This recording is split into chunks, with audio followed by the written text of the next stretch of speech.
ബംഗാൾ ഉൾക്കടലിലെ അതിതീവ്ര ന്യൂനമർദ്ദം വടക്കൻ ഒഡീഷയുടെ ഉൾപ്രദേശങ്ങളിലും സമീപ ഗംഗാതീര പശ്ചിമ ബംഗാളിന് മുകളിലായി സ്ഥിതി ചെയ്യുന്നു.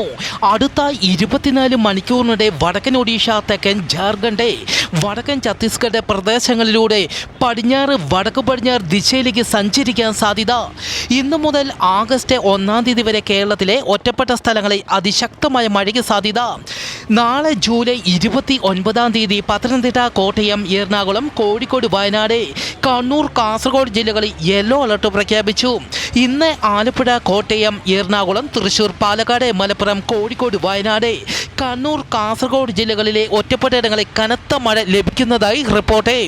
ഇന്നു മുതൽ വരുന്ന 3 ദിവസം കേരളത്തിലെ ഒറ്റപ്പെട്ടയിടങ്ങളിൽ മണിക്കൂറിൽ 50 കിലോമീറ്റർ വരെ വേഗതയിൽ കാറ്റിനും ഇടിമിന്നലിനും സാധ്യതയുണ്ടെന്ന് കാലാവസ്ഥാ വകുപ്പ് അറിയിച്ചു.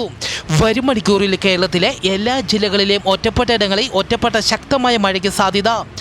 ജൂലൈ 30 തീയതി മുതൽ ആഗസ്റ്റ് 1 തീയതി വരെ കേരള, കർണാടക, ലക്ഷദ്വീപ് തീരങ്ങളിൽ മണിക്കൂറിൽ 60 കിലോമീറ്റർ വരെ വേഗതയിൽ കാറ്റിന് സാധ്യതയുണ്ടെന്നും കാലാവസ്ഥാ വകുപ്പ് അറിയിച്ചു.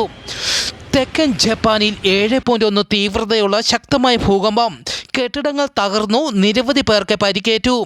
ജപ്പാനിലെ ക്യൂഷു ദ്വീപുകളിലാണ് ഭൂകമ്പമുണ്ടായത്. ഭൂകമ്പത്തെ തുടർന്ന് സുനാമി മുന്നറിയിപ്പ് നൽകി.